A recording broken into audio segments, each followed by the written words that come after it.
Hello, second graders. Today we will be reading Dinosaur Lady, the daring discoveries of Mary Anning, the first paleontologist.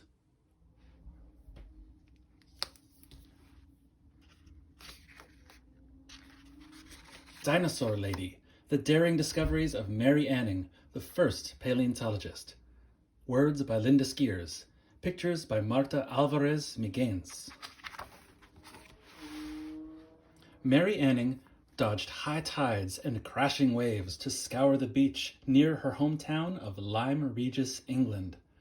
She filled her basket with curiosities to sell to tourists, like seashells and fossils with fanciful local names like snakestones, ammonites, devil toenails, belemnites, and angel wings, Petricola folatiformis. She scrambled over crumbling cliffs and rocky peaks while avoiding life-threatening landslides. Despite the constant danger, Mary wasn't afraid. She was determined to uncover the area's long-buried secrets, no matter the risk. Mary learned to read and write at Sunday school, but she wanted to learn more. She had so many questions about the bones and fossils she found, and she needed answers. She borrowed books and copied scientific papers. She sketched intricate drawings of her discoveries, and she made notes, lots and lots of notes.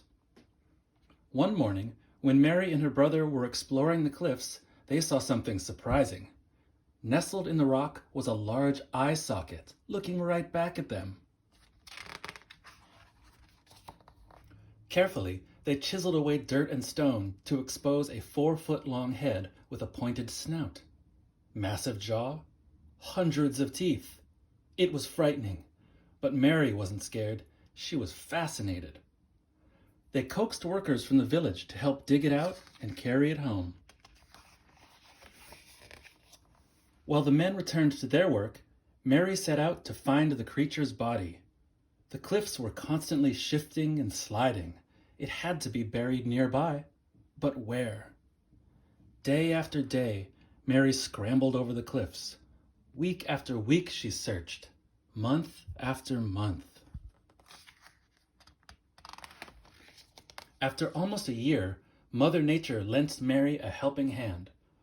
The powerful wind and pounding rain from a devastating storm caused several landslides. In one night, the cliff's ancient layers were exposed, layers that would have taken Mary years to uncover with her hammer and chisel. Something caught Mary's eye. Bones.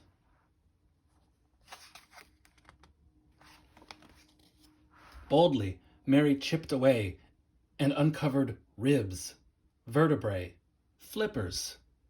Was it a crocodile? Fish? Lizard? No. Mary had discovered a creature never seen before. Was she scared? Nope, not at all. But many villagers were. Soon they were talking about Mary's monster. Word traveled to a rich collector who offered to buy the skeleton. Mary hated to see it go, but the money would help the Anning family survive for months. The collector donated it to a London museum, and scientists and geologists flocked to the exhibit. They studied it, calculated, debated. They named it Ichthyosaurus, which meant fish lizard. The word dinosaur hadn't even been invented yet.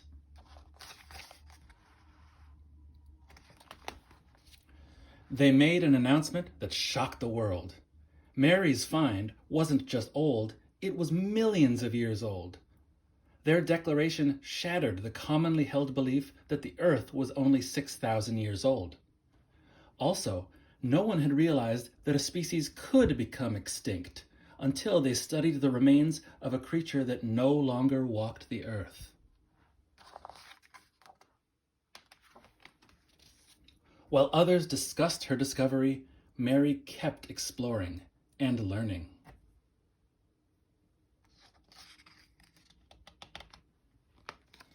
Over the years, Mary also found many odd, dark, lumpy pebbles inside skeletons. She examined them, reread her notes, studied her drawings. Mary figured out what they were, except it was something a lady shouldn't talk about. But Mary was more of a scientist than a proper lady, so she proclaimed these stones, known as bezoars, were actually fossilized poop. Geologists sneered. Scientists scoffed. Then they took a closer look and realized she was right. Mary's discovery helped scholars learn more about what ancient creatures ate. Mary also found many long, thin, cone-shaped fossils. They were unremarkable, ordinary, at least on the outside. Curious, she cut one open. Tucked inside was a small pocket filled with a thick, dark substance. Mary was even more curious now. Adding a few drops of water turned the substance into ink. Mary's discovery proved that ancient aquatic creatures squirted ink to hide themselves from hungry predators. When Mary was 24, she made another amazing discovery. This creature didn't have legs or flippers. It had wings. Mary had unearthed a prehistoric flying reptile called a pterosaur. Around the world, scientists were talking about Mary's incredible discoveries, but they weren't talking about Mary, not at first. Even though Mary could identify a species from one single bone and rebuild entire skeletons like a jigsaw puzzle, she couldn't join the Geological Society of London. Women were not allowed. She couldn't attend lectures or teach university classes or even take classes.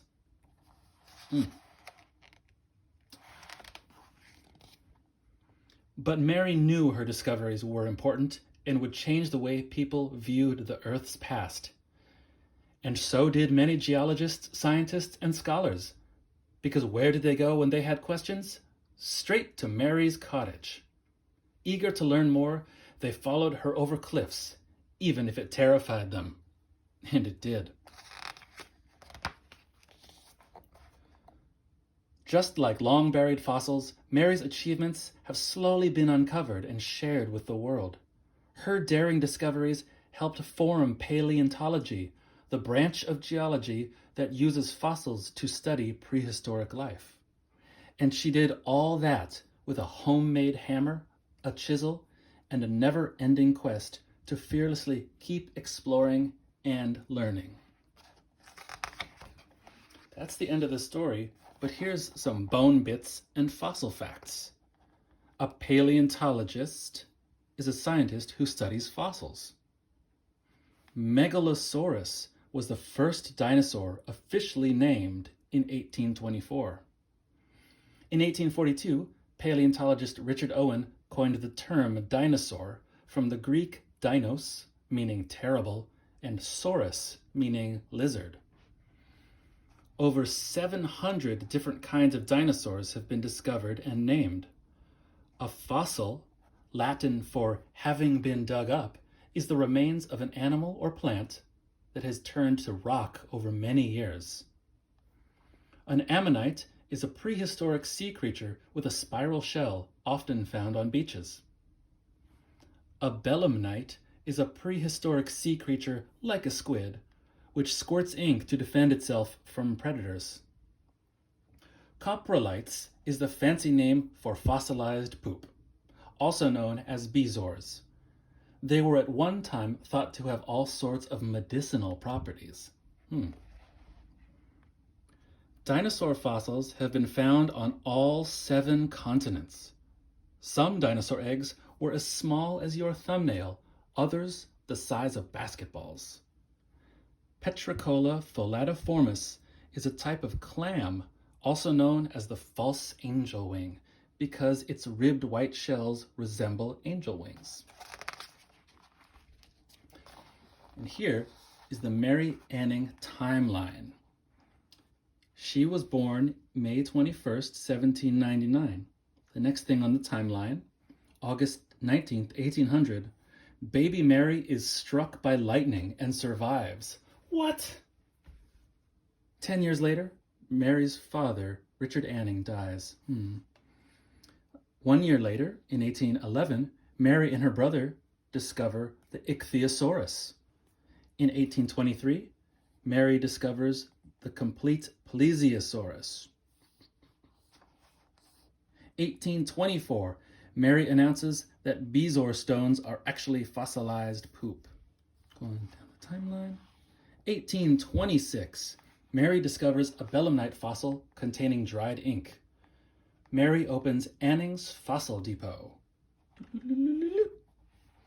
1828, Mary discovers a pterosaur, a prehistoric flying reptile that later became known as Pterodactylus macronix. 1829, Mary goes to London, her first and only trip out of Lyme Regis.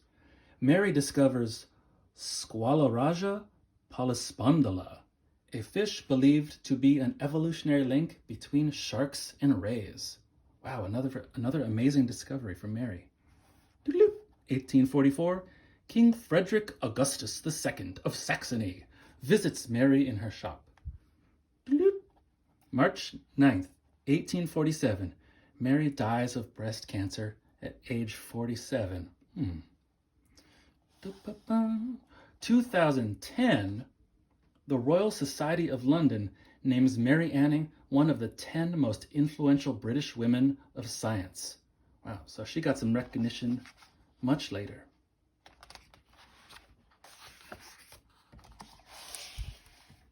I hope you enjoyed Dinosaur Lady, the daring discoveries of Mary Anning, the first paleontologist.